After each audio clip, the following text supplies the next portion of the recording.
Bill, we see that you have one of your championship rings on. Is that any motivation towards some of these players that are playing in this game? I would hope so. I mean, I hope guys are out here that want to be winners and understand what it takes to win. They've made several steps to be here and taking advantage of many opportunities. But now that they're here, understand that you become part of an elite group here in Canada. But there's so much more and so much further to go, and they have that opportunity not to rest on their laurels, so to speak, because there is so much more that they can do to get better. Did you think something like this was capable of happening here? Did I think it was capable? Yes. I thought it should have happened many years ago. But I think that the interest in basketball in Canada has grown since I was here playing back in Montreal in the 70s. It's so different today with the opportunities for kids. The sport is growing in publicity, the TV, the media attention. Back when I was playing in Montreal in the 70s, even when I was with the national team going through the different tournaments, we wouldn't get this for the national team and the tournaments we were playing. So this is very special for me to see, and I think Basketball Canada and everything is really growing the sport here in Canada. Bill, back in 1981, you played here Jarvis Invitational. At the Jarvis Invitational, and you played with Long Island Lutheran High School. Yes. Joe Alexander, memorable matchup between the two of you. Now, with Kyle being in the lineup, well, actually he's injured, what words would you offer Kyle, considering the fact you played against his father? Just keep working. I mean, I would tell everyone the same message. There's always going to be someone working harder than you. And if that's not motivation enough for you to work harder and push yourself every day to get better, then I don't know what it is. And it's got to come from within. Anyone here a parent? Have kids?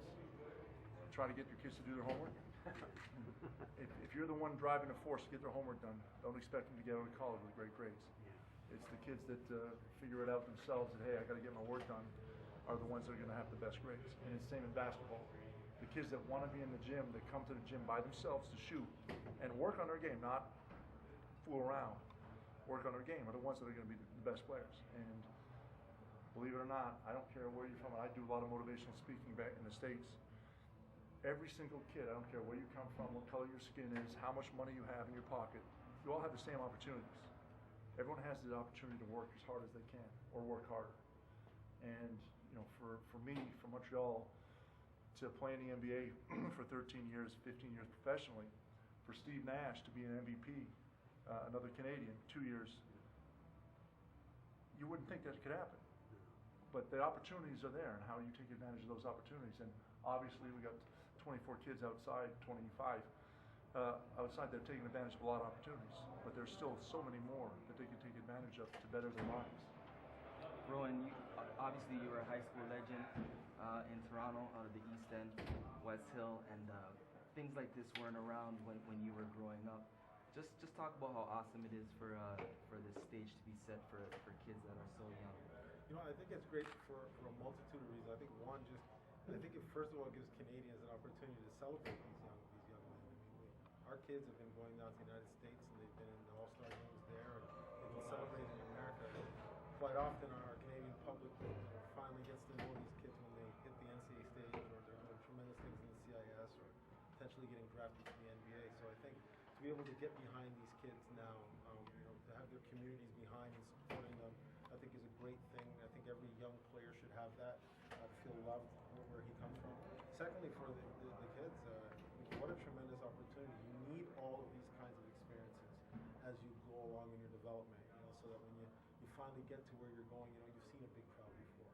You've had to perform, with the family there. You've had to do that before. And that's what your whole basketball life is going to be. And so getting those kinds of formative experiences at an early age of 15, some of these athletes, I think is tremendous. And lastly, just for the game and the growth of the game, I think the young kids that are going to watch this game tonight and think, wow, in 2 years, that's going to be me.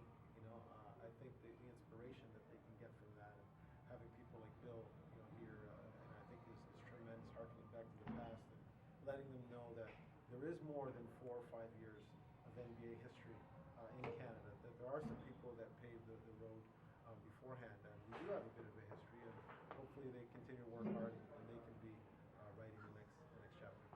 Canada basketball's involvement, no-brainer, obviously, just a strategy. I think it's constantly wanting to grow the game. An opportunity to see our best players playing and get a chance to impart some wisdom and do even more evaluations and inspire the next group coming up. I would see definitely no brainer from that perspective. I think also, to be able to involve the whole country in this by having, coast to coast, getting people from BC involved, getting our provincial service organizations involved, the community coaches that have been training these kids involved, the media that follows these kids, that's in the gym, with them following every step.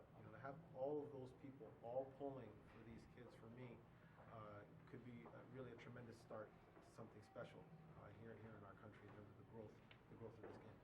After Jamal's game on Saturday, a lot of talk has turned to whether or not he's going to reclassify as two guys who went through the NCAA at St. John's. What are the pros and cons? To go to college or not go to college? Well, a year early. A year early? I'm going to be honest with you. 4 of the best years of my life were at St. John's. And as an athlete, it's a lot of fun. I don't want to say there's no pressure, because obviously you got to educate yourself in the classroom and play. But that was really the last bastion of playing for where it's just fun, where kids were still innocent, we're playing. Once you're in the league, you're being paid, it's a job, and you're going to know it's a job the first day of training camp. And you're going to be in there with a couple other rookies, and 1 or 2 of them are going to get cut and sent home. And you're your friends that are no longer with you anymore. And it's a business. And it's a cutthroat business, and if you make a team, that means there's 100 people that didn't. And they'll let you know it. And then, of course, there's the life lessons that you're going to have to deal with, the paycheck that you're going to get, and the people that want to be involved in that. So there's a lot more to it. And I think the older you are when that happens, the better prepared you are for it. Now, does that mean that there are 19-year-old kids, people that can't handle that? No, it doesn't. There are some special kids that are able to. But it's tough. And I really do think you miss a lot. You miss out on a great experience. I've talked to people about even my national team experience. It's something that I'll always cherish. And I've played on NBA championship teams, and St. John's, and playing on the national team are some of my top memories. Playing with the guys and what the life lessons that I've learned traveling with those teams. I would say specifically, I think going to school for the year is really good, just because there's some things that you're going to need to know, right? And to be able to take a course in accounting, finance, to be able to look at marketing, to understand the media that you're going to be standing in front of for the next hopefully 10, 15 years of your life. Getting some sort of understanding of the inner workings of those things, and especially to become fiscally, learn something to help them become fiscally and financially responsible. I think that year in school could help them, but each case is different, so you kind of have to take it case by case for sure. Do you have any tips to offer any of the players here tonight going into this game? Considering you both played in all-star games, and Rowan, you played in some memorable games yourself against Michigan. Yeah, oh yeah, those were great days. No, I remember. As the U.S. coming down here, those were fun days. I will say that the number one thing when you get into an environment like this is just to be yourself. Whoever you are, you have to trust me. You come out here, you're thinking, there's scouts here, and I really want to do well, I really want to impress, but the thing that probably impresses them the most is when they see players that play hard and play to win, and they know who they are, they know what they do, and even at this young age, they can understand that I'm a great rebounder, or I can really shoot well, or I can really run well, or I defend well. Whatever it is you do, you bring it to the game, and trust that fans will enjoy that your community and your family will definitely be supportive of that, and that for yourself when you walk off the court, you'll know that I did everything I could. And I would echo that, but just play your game. As you said, be yourself, but play your game. Don't try to do like if someone goes in and gets a dunk and you're not a dunker. Don't go in and try to dunk it when you don't. That's not what you do. Play your game, but play your game hard.